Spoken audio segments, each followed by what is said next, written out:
to each other. And the internet has given us the opportunity to, be more closer to each other than what we were before, and get a chance to have that culture exposure, and I think public school, gives you the opportunity too. But when we got grown-ups trying to, come in and mandate, and push their old feelings, their old sufferings and old ways of thinking on these kids, when the kids obviously are already with the program, like, it's real corny. It's real corny, and it doesn't really make sense. Hi, and welcome to the show. You are on the Cheap Mama Life podcast, and I'm Brenda Kilhofer, your Cheap Mama. And today I am really excited to have the founder, the owner of Transform You Network on the show. Marcus Hart is also the host of Transform You Live show, the Black Commentary podcast, The God Pill. He co-hosts the Jay Moore Tech Talk show and the Kinetic PE Mix show. And Marcus had gotten wind of what we were, obviously, since he's in charge of Transform You, what we had going on here in the Litchfield Elementary School District. And I really just wanted to offer another perspective, not the mom's perspective, but have Marcus's perspective shared on the topic of what's going on in that district. So I'm going to give Marcus a second to introduce himself and share anything else that he should. In fact, I think share some background, some of your politics background as well, if you want. Yeah, absolutely. Well, thank you, Brenda. It's quite the honor to be here with you. I feel like I am a guest. It's always quite different, always quite fun to be on the other side. But just quite briefly here, for those who don't know me and are quite new to just seeing me, and you might be quite new to hearing me if you are a vigorous follower of the show. I am the founder of the Transform Media Network. Outside of that, I have written 6 books, and in which the 30 Days to Transform Mentally Spiritually is how this whole thing has came together. During that time period, I ran for state representative in my home state of Wisconsin, and that was in 2016. And I was also a minister, ordained minister for about 4 years. So I was ministering in the pulpit. Quite the heart charger there as well, saving souls. But now I minister through podcasting, and now through film as well. Got a documentary out that talks about just my journey of, how I, as a Black man in America, I'm no different from anyone else. I'm just a regular guy chasing after the American dream that is experiencing and overcoming some of the same struggles anybody else goes through. And the difference is that, most of us, allow these things to happen to us, and then we just stand here and exist in the world. And wait for a savior to come. Me, on the other hand, I choose to take personal accountability and responsibility to continue to pull myself up out by the bootstraps and move forward and help others along the way. So that's my story, quite briefly. Awesome. Thank you so much. I learned more. I learned more about you every time we have a conversation, and I'm super grateful to have you here. I was going to put a couple little updates out there since we last did our special edition podcast on the ongoing saga, so to say, of the Litchfield Elementary School District. And kind of why we're bringing this to light on the show is because I believe and that it's happening in districts across the United States. And most of us just don't recognize it, don't see it. I know that we have. So anyway, we have had, I was going to just pull up a fact document that they had sent today. Mm-hmm. I'll just briefly overview it. So, obviously with us being in the media and talking about this, the district keeps changing their position, and they are very clear to say that they are not teaching CRT. That their policy is called DEI, diversity, equity, and inclusion, and that it's not CRT and that it's not 1619 project. And so I want to make sure, that the audience understands that it's not, it doesn't matter what it's called, right? We're not, we're not accusing them of a specific abbreviation, right? What our concerns are is, as we've dug into some of the things that some of the websites that they say are resources and that they're using and that they're going and evaluating the school with, look, taste, smell, including their statement itself, like critical race theory. So I know you've had an opportunity to see some of the things that have come out. Specifically, let's start with Ibram Kendi and, his racism versus anti-racism. I'd like to hear kind of your thoughts on that and what, from your lens and your perspective, what does that really mean? Because Well, we hear all the time that white supremacy. We hear that we didn't heard that so much. In the course of the time since George Floyd and all the other, I guess you can call them incidents with police and with the rise of social justice. And I'll get into more about social justice in a minute too, because there's more to that conversation than what is being I guess thrown out there. But white supremacy is more of a mindset than anything, and I guess what people tend to challenge and what they want to ask you oftentimes is, do you care about it? Should we care about it? Should we recognize it? And what most of us, most of us, like, I guess common sense, black folk, well, we tend to say, well, when it's applied, then that's when we should recognize it, rather than like, okay, it's happening all the time, it's everywhere. Oh, it's the big bad wolf waiting somewhere around the corner waiting to get you. And so, but the problem is they have took this thing to the point where they feel like white supremacy is so much strong as it was back in the 60s, that we should be overthrowing power differentials now, which is why CRT is getting this big push now with like all of the different instances that has happened over the course of the years. And with all of those things that has happened, and with the influence of like cancel culture and Twitter, you really can't like, I guess in a sense, you can't be on the opposite side of things, because if you are, you automatically, you automatically lumped with everybody else, and by default, you place this guilt,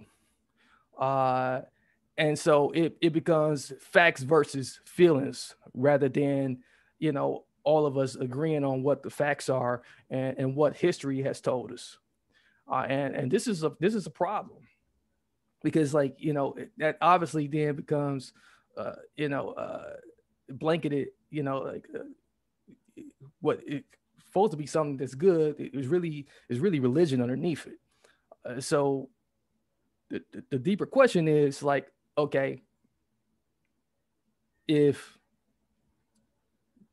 if this whole thing about white supremacy is a mindset, but there's others telling me that, like, no, white supremacy is somewhere around the corner waiting to get you. So therefore, we need to get rid of, we need to cleanse this country of all of the racism. you know so therefore, if someone tells you that you're wrong for thinking that way, for pushing your blackness forward, for being more woke, you know therefore, yeah, you don't let them tell them that, don't let them tell you that you're racist for doing that. Right. So, the way I understand it, and so I'll just ask, is the definition, and kind of the main theme underneath Ibram Kendi's teachings is that there's no such thing as racism, or that you're either, or I'm sorry, there's no such thing as being, not racist. You can't be not racist. You're either a racist or you're an anti-racist. And an anti-racist is defined as somebody who is involved in activism every day on a regular basis against racism. So therefore, by default, if I'm not involved in activism daily against racism, therefore, according to that meaning, I am racist. Is that how I should be viewed? I mean, should I take that to heart as a conservative white woman and say, okay, I need to get more involved? Or, and then you risk I feel like you risk the whole other, okay, now we're going to put you into white savior category. So therefore you're still being a racist. And I know for me, one of the things that before diving into doing the podcast and being on your network, through all of COVID, I had stopped using my voice at all out of fear, Right. out of fear that I would say or do the wrong thing. Yeah, and I definitely feel that. I definitely feel that, and you shouldn't though. And there's an article about white guilt is white narcissism, which kind of goes into, like, some of what you're talking about. And again, it goes back to what I was saying. It's facts versus feelings, Mm-hmm. and they're really using that to push this religion, this new religion now. White people shouldn't pretend to be social justice warriors, or to embody something that they're not, just to quote unquote fix their moral character. That's not what I'm expecting anybody, to do. I'm not expecting, I don't think there's I don't think I know there's a lot of blacks that don't, over the years we have ran further and further away. And I said this on the opposite side. We have ran further and further away from where we were at in the 60s. When we look at racism, we look at, what Archie Burkers, the Archie Burkers of the world was back on TV, but the definitions has been like switched around, and now it's like, okay, so we got to start getting rid of certain relics, and we got to make people feel guilty for not, throwing their fists in the air, or taking a knee, Right. or take pity on us. Like, what's up with that? Yeah. So So there's a lot of evangelism out there. A lot of people being Mhm. evangelists, when they don't, and that's crazy. Like it's the same issue with the church. Mhm. Like where you got people, going out trying to force Christianity on people, Mhm. and and that's why you get people that's outside of Christianity attacking the church. I am so glad you shared that because as I dug into a lot of the different websites, and there was one of the ones that they're using as far as their whole checklist to determine how they're doing in these categories. Yeah. And the purpose for that particular company actually said in their narratives and their goals was that they were changing the worldview from a Western European worldview. Like they wanted to change our American culture worldview to a whole completely different worldview. And I think that scares me. And I by far not going to say that we've been a perfect country. We have a perfect history. We don't. And yet I do believe that, we still have people immigrating from all over the world because we offer opportunity. And I kind of feel like as I look through this, and you mentioned being a social justice warrior, and I never stepped up to be a social justice warrior. I just saw that a social injustice was occurring, period, across the board to all of our children in what they were offering. Um,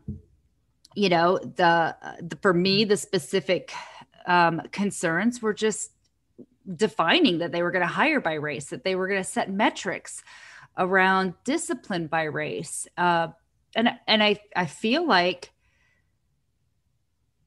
that, yes, if I'm not saying don't look at the metrics. I mean, if there is a misappropriation of discipline happening, then I think you need to go look at the source. You need to attempt to find the problem, but you don't make an arbitrary metric and say, okay, we're just going to cap it here. Because then I feel like the tendency is, okay, then, well, we just won't discipline this time. And I I don't think that's the answer either. I mean, you have what, six kids, eight Yeah, I kids? got I got six You got six kids. yeah, I mean, six school kids. Yeah. in our homes, you don't have a metric of, okay, I'm going to discipline the boys less than girl, and keep track. When your child does wrong, you look at the whole scenario, and it is a very subjective decision Yeah. that you and your wife and the child probably all take part in that discussion. And I feel like, you know what? At school, that should be the case too. The teacher, the authority, the counselors, the principal, bring in the parents. Let's have a discussion and determine what discipline looks like. And I do understand on the flip side, they're living like a corporation and have to protect themselves from lawsuits. At the end of the day, when you do the right thing and you're in relationship, I mean, just to take doctors, if as an example, the doctors that I think there was a survey done where doctors who spent more than 20 minutes Mm-hmm. were never sued versus the ones, anybody that the others were sued quite a bit more of the time. Why? Because they didn't have a relationship.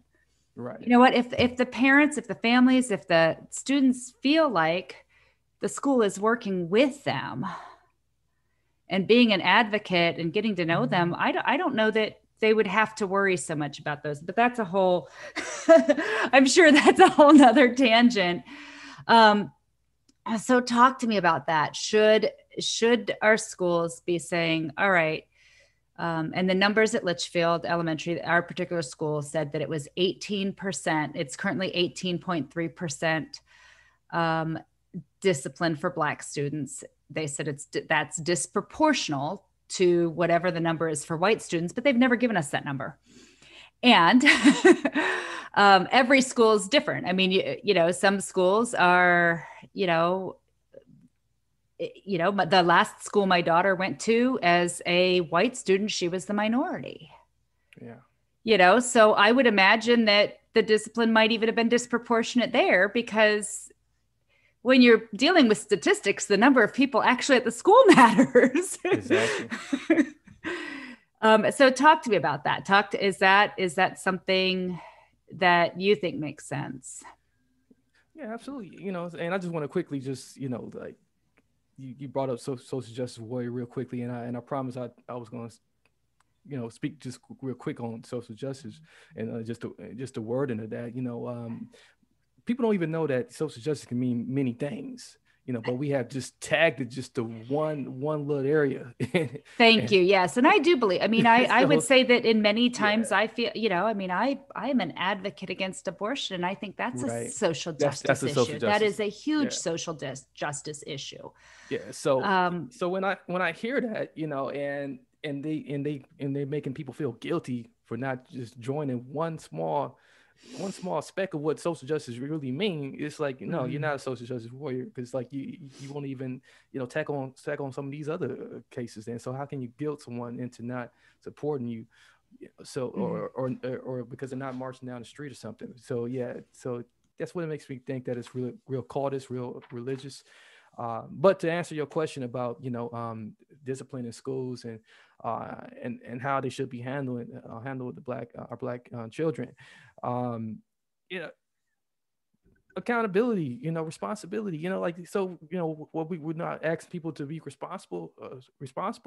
We're not telling our kids to you know you know to to start making corrections to their behavior now, so we just going to start giving them free passes, for like the things they do, and then when they see the others act up, they see that they get punished harder, and then they develop this whole mindset that, like, okay, well, I am entitled, so what are we teaching our kids? We don't want to, we don't want to do that. We don't want to, we already spoiled enough. They already spoiled enough. do, So do you really feel like that's a racist issue, or is that, I mean, I feel like that's an everybody issue. I mean, I certainly, it is I an know with my everybody issue. oldest, Yeah. he struggled with school. Was labeled attention deficit disorder, hyperactivity, ADD, Well, it's ADHD. a mental health And, issue. And sorry and to overtalk you. yeah, no. And, you know, I, it, even as a parent, I fell short in holding him accountable to there were times I'd go hold the school accountable instead, and there were times the school needed to be held accountable. And he also learned that, ooh, mom's going to go fight for me so I can, so I don't know. I don't feel like that's you know, and maybe I just have a Pollyanna view of the world, but I grew up with my grandmother from the very, I can remember in kindergarten, every single day I would get home from school and Darren Stevens would call me. And Darren was one of three Black children in my class. And nobody ever questioned it. Nobody ever had a concern. Nobody ever, and as I got into middle school and high school, I remember my grandmother saying, in our day, there were people that were very racist, and you just need to know that we don't, if you date somebody who's Black, that's okay. We're going to love them because they're a human being. So don't ever think or be afraid of that. And, that was just kind of, I didn't see it the way everyone's, and then, I know one of the microaggressions, or one of the accusations, is always saying you don't see color. And, my son Jeremiah is 6 years old, and when he started kindergarten last year, he was describing a little boy, and he was describing his hair. He's like, with the squiggly hair, with the not once did he say this boy is Black. No. He did not. He didn't even know to define it that way. He was talking about his hair being different. And then I watched him on ABC Mouse playing the other day. And do you know that as he was making his avatar, he's like, I'm changing my skin color. And he made himself Black. I don't, and I guess that's where I'm like, so why are we even bringing this up in school? Because it wasn't, I mean, certainly there were some people that still had, carried on views. I was in Maryland, so there were still some folks that had some of the South, those types of views where, oh, you don't date interracially, don't ever do that, and on both sides, there was criticism on both sides that people didn't like that and would maybe discriminate you for those actions, but not necessarily because of who you were or the color of your skin. So to me, I kind of feel like all of us are in the same boat when it comes to the financial justice system. There are so many issues that we're all being oppressed by the elites, the government, whoever it is. They're taking our taxes. It's not a white black issue. It's a middle class is disappearing and the elites are making more and more money. And I almost feel like if we weren't being divided by big media, by corporation, that we would all be able to thrive working together so much more in this country than we are. Is that too Pollyanna-ish of a view? COVID-19 has like showed us this. When we were forced into quarantine, we saw that everybody's paycheck started disappearing. And everybody was kind of like running to that unemployment line. Filing unemployment, trying to get those checks. So yeah, it's not. We're not that far different than where we used to be, and some of these issues that that they coined to mostly affect blacks in bigger cities, they do affect whites, in these same areas too, so it's not a problem that it's not the issue of that we have to educate people, because I think people are getting educated the more exposure they have to each other, and the internet has given us the opportunity to be more closer to each other than what we were before, and get a chance to have that culture exposure, and I think public school gives you the opportunity too, but when we got grown-ups trying to come in and mandate and push their old feelings, their old sufferings and old ways of thinking on these kids, when the kids obviously are already with the program, and it's real corny, it's real corny, and it doesn't really make sense. So we have to get out of this whole thinking that we can uplift people by separating them into their own little cubby holes. You can't achieve or thrive in this age of Aquarius like that. We all got to work together, and we all have to continue to be exposed to each other, and we got to accept that there going to be some bad seeds here and there, Absolutely. but from when I was growing up, when I was face to face with it, that actually helped build my character. Right. It didn't tear me down. And I think we need to, this whole cancel culture, it's not giving kids, the opportunity to, be exposed to what's real. Right. Yeah, I can certainly appreciate that.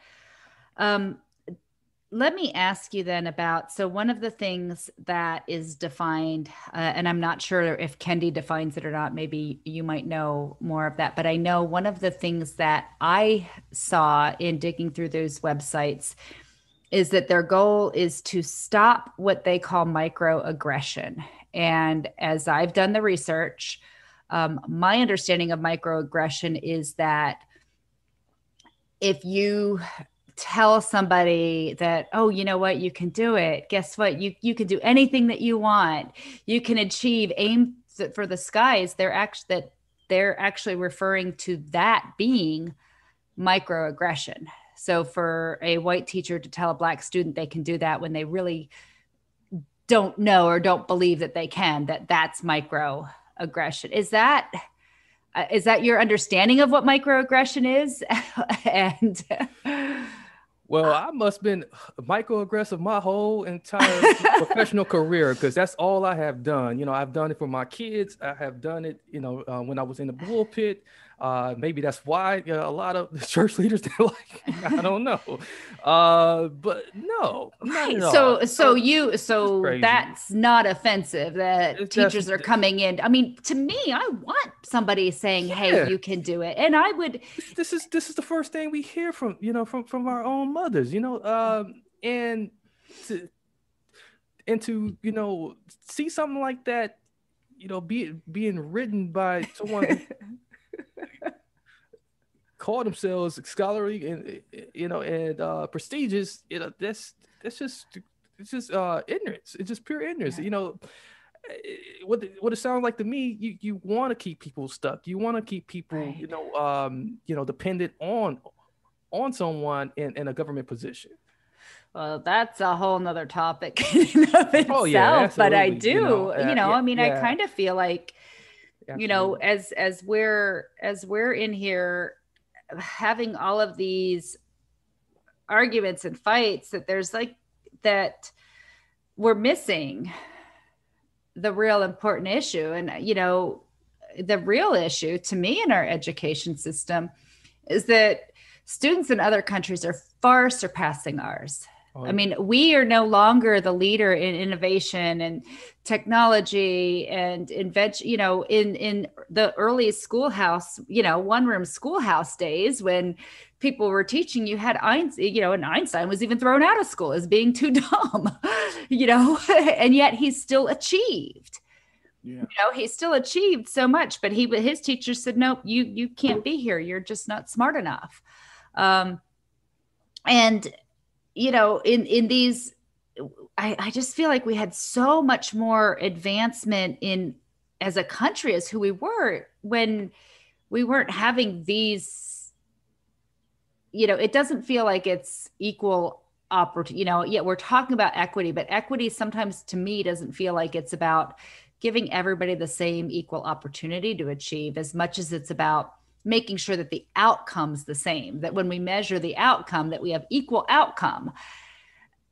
And it feels like, rather than lifting and elevating everyone up, a rising tide raises all ships, that, all right, let's start to suppress to make even with where our statistics show this pocket is of achievement is reaching. Yeah, you can't so-called level the playing field and not ask for anyone to take no responsibility. Mm-hmm. That's got to be asked at the very beginning. And then you got to have some type of end playing game, set in place. And there's none, Yeah. with this. There's none with this. Uh, the opportunity is already here. Right. We're in America. There's opportunity. There is opportunity. Whenever you can go on Fiverr with no education, Right. like I did. Mm-hmm. I mean, I got some education, but Mm-hmm. but I'm not claiming to be, the have the highest IQ ever. I mean, I remember being, in the worst spot of my life. When I returned back from incarceration. I was incarcerated, and I came back home. I had nothing. I had to start over again, and so somebody told me about Yeah. Fiverr. I started my whole business. This business we got now, I got Wow. now, all on Fiverr. Wow. And and no one questioned me about what race I was, where I was living at, zip code. I was able to work with people around the world, work with people in this country. So what are they talking about? Yeah. Well, and and I feel like when we try to um, rob our children of adversity, we rob them of learning the skills that they need to have for achievement. I mean, I'm not saying not to fix the problems. I mean, if you've got an underperforming school. Let's fix the academics there. Let's make sure, we don't say that, I don't say that, okay, well, we shouldn't do something to raise the standards in a school in an inner city community if it's underperforming. By all means, let's raise, and again, that affects anybody at that school. I don't, and I think we're doing some really, and those are the things, again, another total different subject, but I think, we see, at least in Arizona, I don't know how it is, but we've got tons and tons and tons of charter schools. So anybody can send their kid to any charter school and not have to pay a dime. And everybody has the equal access to those. I mean, could you make the argument that, well, maybe they don't have the car, or maybe they can't get the transportation? I suppose, but I've been there. I mean, I've sent my kids to different schools where I had to get them to and from every single day, one way or the other. I found other neighbors. I found, if it wasn't something I could do, I mean, how much do you want it? Yeah, you find a way. Humans, when we use our mind, our brain, we are pretty resilient. That's what I have discovered. In all of the years I have dealt with my mental health, is that we do have a level of resilience in us that that we can activate at any time. I have, sent my kids to charter schools, but now I put they're back in public school. I'm giving public school another try now. Yeah.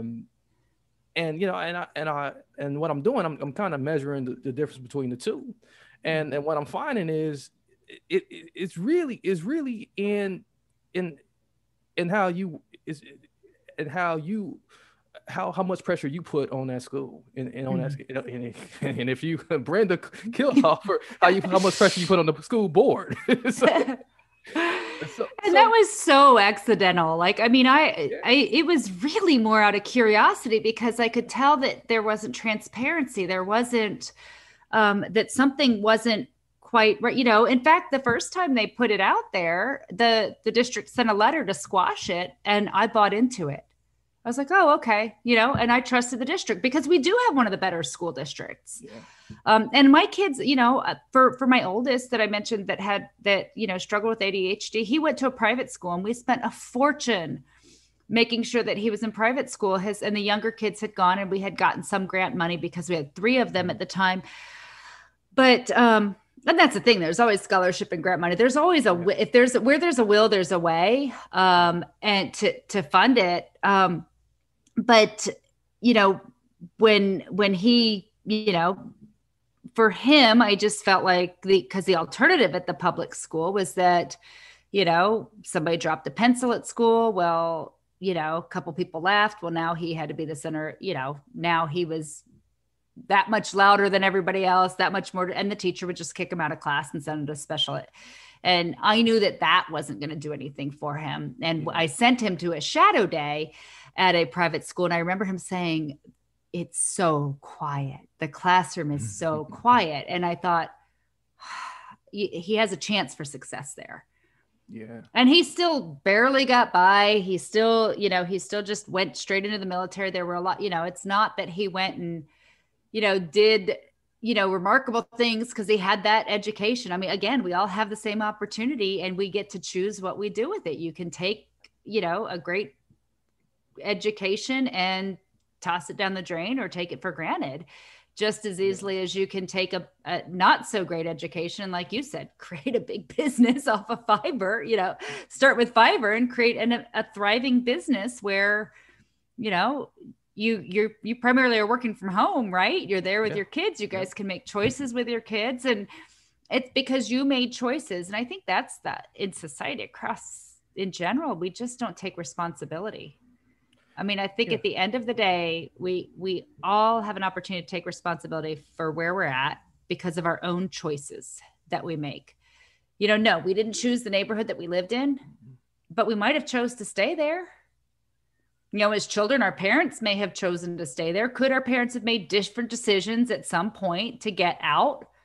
Absolutely.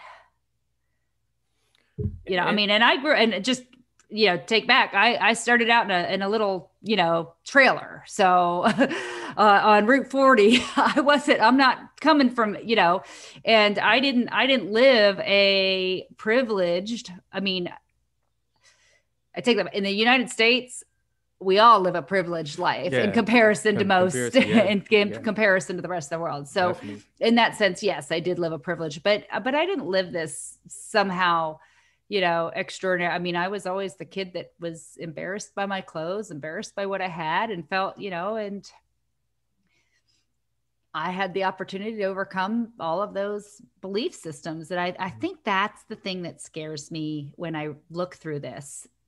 And what I'm seeing is they're so intent on changing the imagery, the images in all of the books. I showed you earlier that picture of this green gargoyle monster all huddled around white people and with one black student off to the side. And it reminded me of my visit to the Holocaust Museum with my daughter and looking at the propaganda that Hitler had in the schools. And his goal was for activism and towards his agenda. And that's what these websites say, that they want to create grassroots activism. So what is the activism? What is the result? What is it that they're really creating here? What's the agenda? Because to me, that imagery is, I look at it as, okay, you white people, you're monsters. You're huddled with this white guy. So all of you white kids are monsters. I don't want my kids taught that. It also says No, to the black student, you're a victim. And my yeah, grandson his mom is half black and half Indian. I yeah, don't want him seeing pictures and images of, hey, you're a victim simply because of the color of your skin. yeah. Well, I definitely agree with you. And all of a sudden, they think now that like to be enlightened is when you question the power of influentials, which we were talking like at the very beginning, that like they when they're talking about overthrowing the power of differentials, they feel that all the power of differentials, all the things that like are in place is like has white supremacy all written all Mm. over it, and therefore, in order to like make everything better, we gotta, get rid of everything that's whitewashed, quote unquote whitewashed. Um, Come on now, and it Right. is That I think it's really silly. Um, and, we and nobody wants to challenge the left bourgeois, the Well, and that aristocrats. was, I think that was one of the things that I had read Yeah. about, in this whole, in Kendi's theories is that, those folks that you brought up, the whitewash, that any of those folks that, have risen, that are black, that have risen to, um, areas where they're making a lot of money, or they have, reached high political, standing, or they've created big businesses, or, Ben Carson has, gone through and did all of those, has done everything. And I think his story is incredible. I mean, I watched I think he's Yeah. got an incredible story of how he overcame adversity, and, and how his mom was involved, and like, no, you're gonna, as a parent, I'm going to make sure that you don't have this, that you don't fall into this trap. I want to change my family tree, and she worked her tail off, and she had high standards, high care. And I think what I understood, in watching some of these talks that they were doing, was that, oh, that's wrong too, because we're expecting you to behave like a white culture instead of behaving like your own culture in order to achieve these things. And then once they do get to those standings, they're bought and paid for by white people. So they really just don't even deserve the credit for that. I mean, what are we saying? What, I mean, what is my little grandbaby?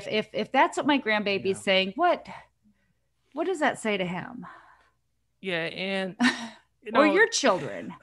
This and there's no and let's not get it twisted. There's no difference between any blacks among. I mean, you might find some subtle differences between blacks among different classes, Right. But at the end of the day, there's no difference, and and we can't just start pointing out people, and like, oh yeah, you're wrong, because you live in this type of way, and that it you put yourself right in that seat of those people that that you quote unquote think you're getting rid of, like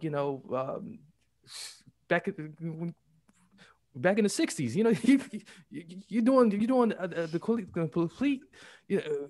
complete hypocrisy of what you're talking about, and this is a problem, a criticism, among blacks, and the thing about it is they oftentimes they forget that there's been a lot of prominent black people that has existed in power, and these blacks still exist in power now in America. So Yeah. what are you saying, that all of them are wrong too? Right. For and some of them are like standing side by side with you. So Right.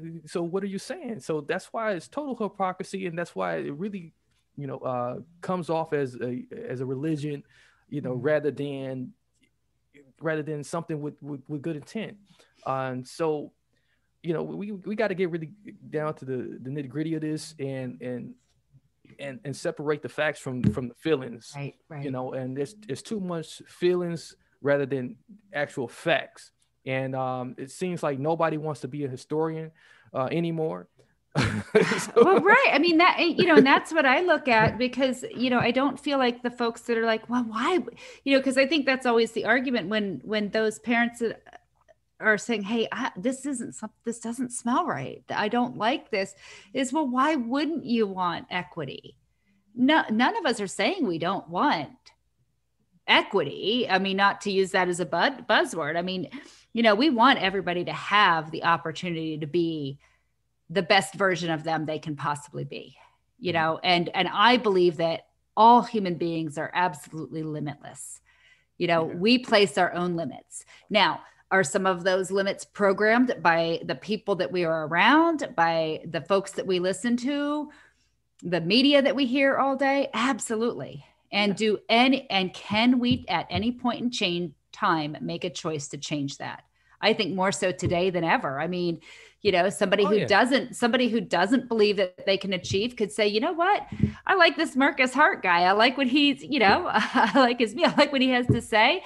And they could start to listen to what you're sharing, and maybe have a different lens. I mean, we're a product of everything that we put into our brains. And I think we're allowing media to put so much more into our belief system that isn't true. And I think that's what scares me about this agenda, is when I look at what they're wanting to put in, that isn't what I want put in.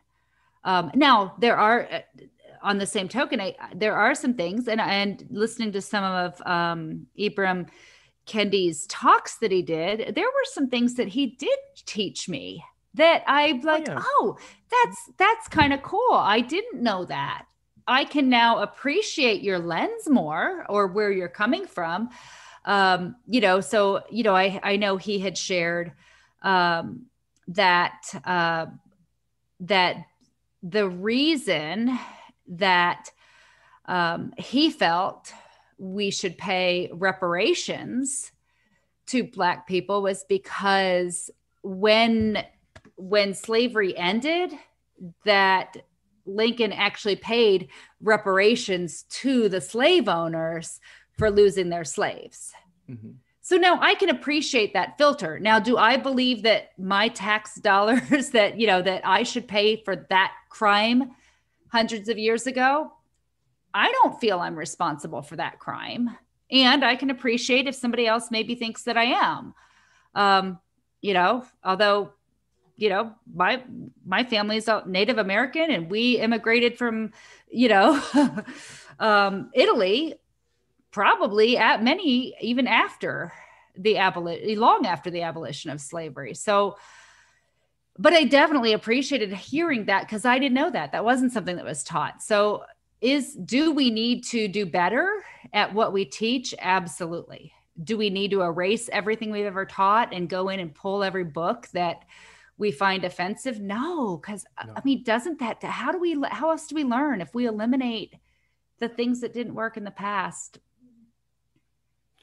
Yeah, you're right. You're definitely right. And, I think that's probably like the most, I guess you can call it enlightened thing that maybe comes out of this. A great book to go back and read in reference is Randall Robinson, the Debt, Reparations.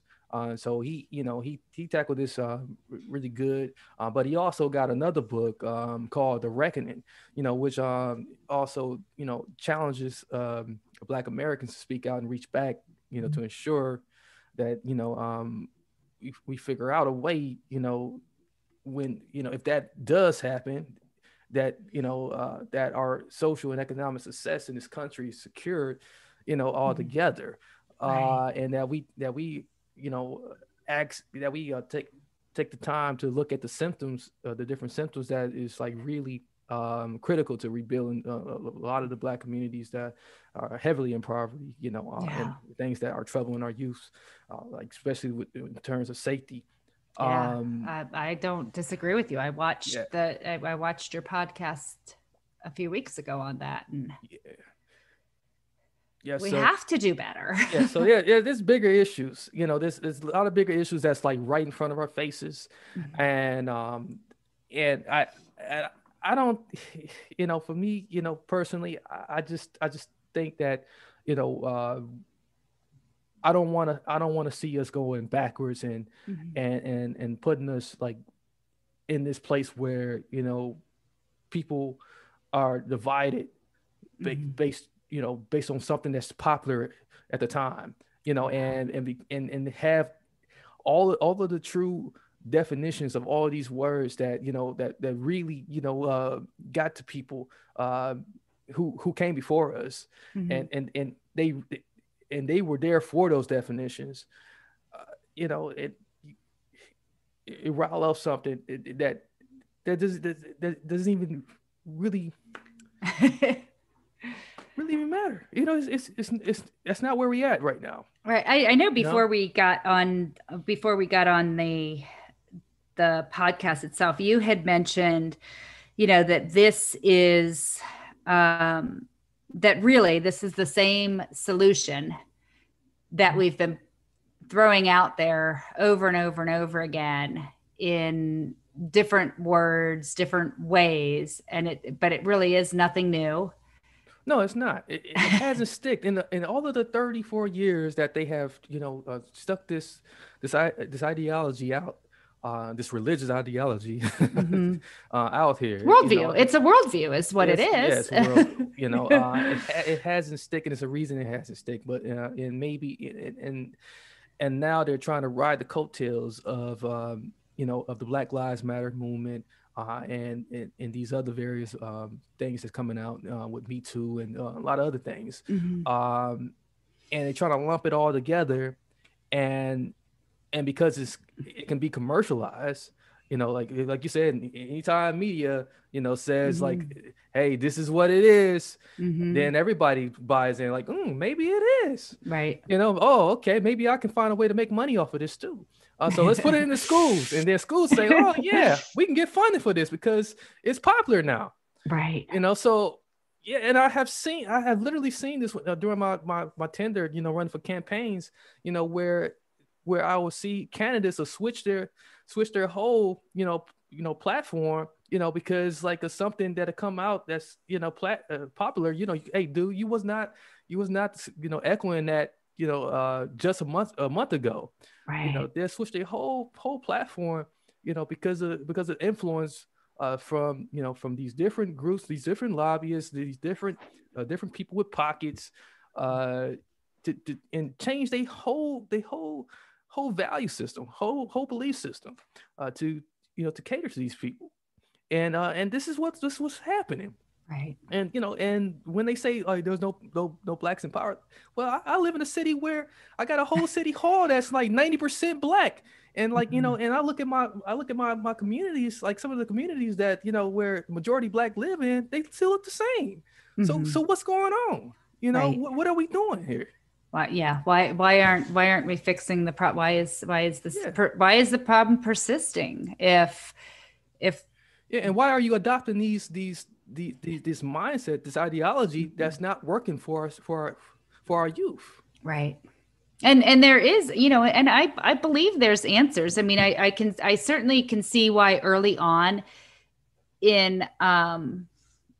early on in our history, uh, the Constitution itself didn't apply to everybody, and that was because of the way black people were viewed. They counted black people as 1/5 of a person. Mhm. So that was why all men are created equal didn't apply. But that's not where we are today. No, it's not. Women didn't count as a person. You know, that's not where we still have people that don't have personhood. I mean, I think at the end of the day, it's about personhood. And right now, I think our children, especially the unborn, are the ones that are not counted as somebody that actually Exactly. has personhood, and Exactly. so they don't have those rights, um, and and I think the basic premise that all men are created equal, or if you want to go and take a Christian worldview and you want to take Christ's worldview, that love one another. I mean, these are the worldviews that bring people together. And I'm not saying go back and teach, I'm not, that's a whole nother topic. But if you're going to teach worldviews, then teach them all. Don't Exactly. teach this chosen worldview that you have that states that we've got to use this path, and that you're oppressed and you're a victim, and we all need to be activists against this problem. That's not, and that there's a problem with our worldview. Why not let our children develop and discover their own worldview? Let mom and dad guide them in that worldview. I don't want anybody telling my children what their worldview is supposed to be. And I think that's the most dangerous, because that, like you said, it's a religion, it's a worldview. Yeah.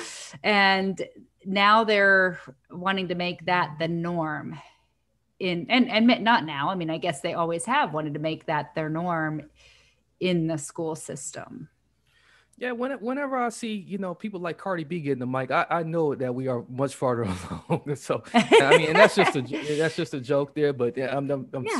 at the same time, and you know, we just have to really just ultimately defeat defeat this thing, and there's got to be more face to face. I said it already, I say it again. There's got to be more face to face bravery.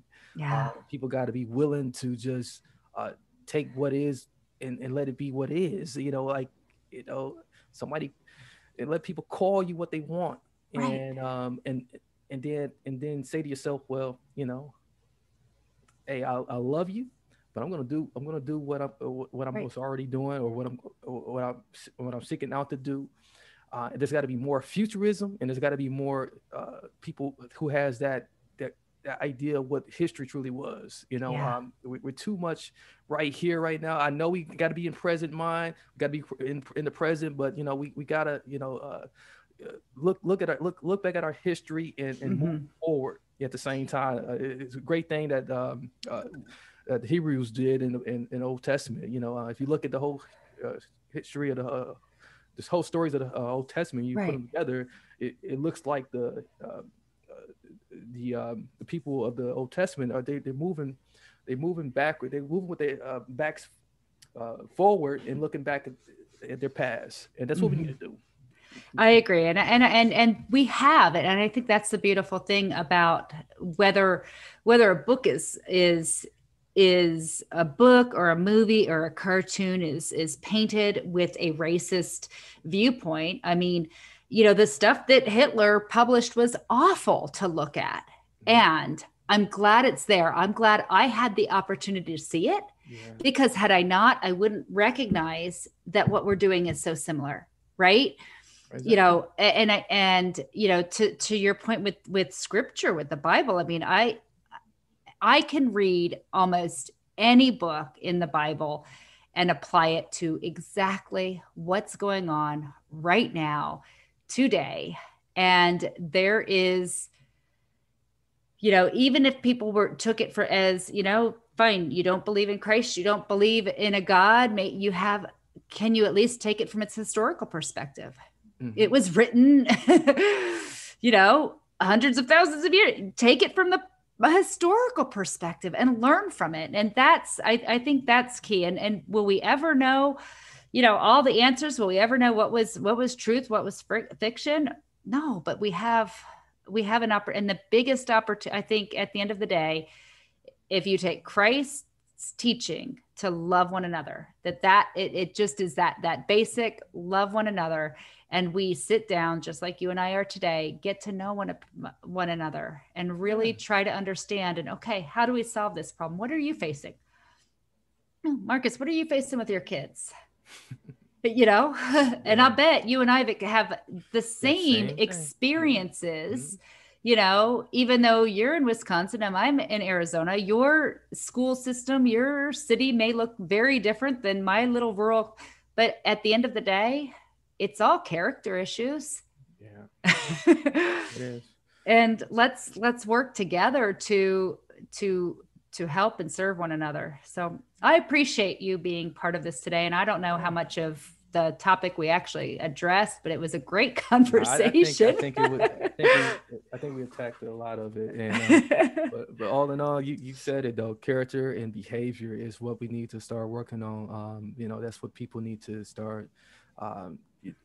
Character and behavior is everything. If we put energy into that, and teach our kids more about how to be better in character, and better in behavior, we'll have some good outstanding citizens. Absolutely. Be responsible. You know what? We can't change anything in the world until we change it right here and in our own homes. That's right. And you know what? There's a lot of people in history and a lot of literature out there that really can help guide that. And it isn't all script. I mean, there's great leadership books. There's a million great podcasts out there that can help give people. So anyway, thank you so much. We've spent a lot of time here today. I look forward to having you on this show again. I appreciate you coming on, especially with all this firestorm going. I know it's important to me. It means a great deal to me that you'll share your perspective and your point of view, because sometimes, as I said, it feels like, as a conservative white woman, it feels like, who am I to question this? How are people going to view me if I question this? Am I wrong? Am I reading this all wrong? And I want to get the perspective from other people and really gut check where I'm at. And you've given me a good opportunity to do that today. And I'm going to go out into the world and continue to do that and challenge others to do that as well, because ask questions, never stop asking questions. It's what we say on, me and Augustus say on God Pure Wisdom. Like that's the begin. That's how civilization started to advance, when more questions was being asked. Yeah. Awesome. Well, thank you so much. Thank you for joining me on the Cheap Mama Life podcast. And thank you for, this network and all you're doing. Absolutely. Alrighty. Hope you enjoyed that episode of the Cheap Mama Life podcast. Be sure to subscribe, rate, and review right now if you haven't already, and hit that share button. Until next time.